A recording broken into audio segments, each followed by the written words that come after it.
The President of the United States publicly stated that the U.S. military is considering very strong options against Iran.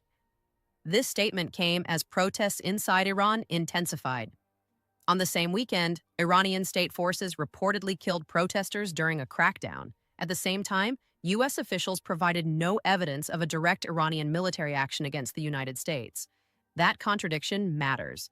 A public threat of military escalation was issued without a declared triggering event. That detail was mentioned briefly in headlines. It was not emphasized. It was not interrogated. And it raises a serious question.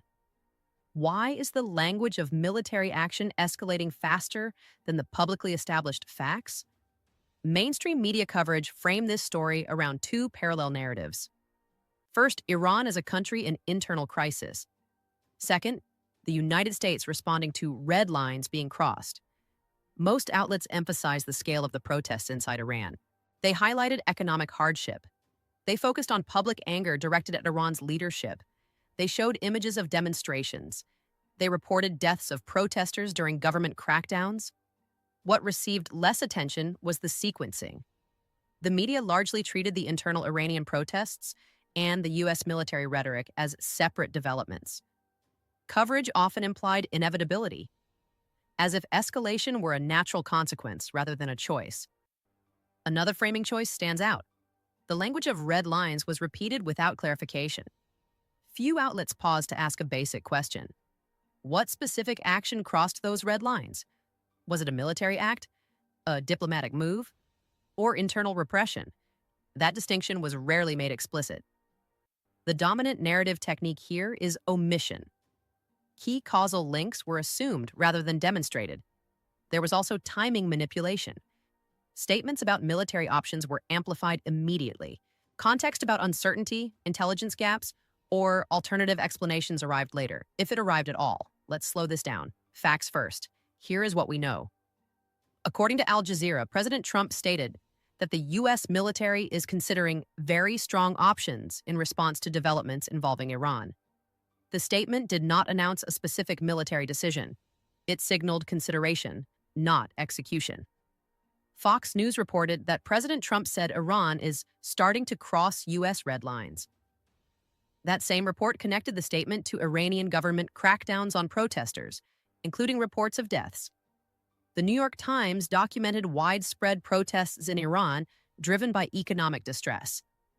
Those protests reportedly followed inflation, currency decline, and shortages. The Times also reported that Iran's president publicly addressed the protests, acknowledging economic pain while defending the government's response. The Atlantic provided broader historical and political context. It described the protests as among the most serious challenges to Iran's governing system in years. It also emphasized that internal unrest does not automatically translate into regime collapse. Now, here's what we do not know yet. There has been no public evidence presented of a direct Iranian military attack on U.S. forces or territory tied to these statements. There has been no disclosed intelligence assessment linking the protests themselves to an external military threat. There has been no formal authorization request for military action announced. There has been no timeline given for what very strong options actually means. That ambiguity matters because public military rhetoric shapes expectations. Markets react to it, allies react to it, adversaries react to it, and yet the evidentiary basis for escalation remains incomplete. Based on the information available so far, the strongest confirmed facts are internal unrest in Iran and forceful government repression. The connection between that unrest and U.S. military planning remains asserted, not demonstrated. Reactions to these developments have followed familiar patterns. Political opponents of the administration raised concerns about escalation without congressional debate. Some warned of repeating past mistakes where rhetoric outpaced evidence. Media figures split quickly into two camps. One side framed the statements as overdue strength. The other framed them as reckless signaling. Institutions responded cautiously. There were no immediate statements from NATO indicating coordinated action. There were no emergency sessions announced at the United Nations tied directly to U.S. military planning. What stands out is a sudden narrative shift.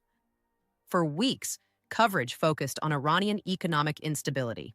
Then, almost overnight, the focus pivoted to U.S. red lines and military options. That pivot happened without new publicly disclosed facts. That contradiction deserves scrutiny. It is not hypocrisy by individuals. It is a structural pattern. Media systems are reactive to power signals. When military language enters the conversation, it tends to dominate. Nuance gets compressed. Uncertainty gets buried.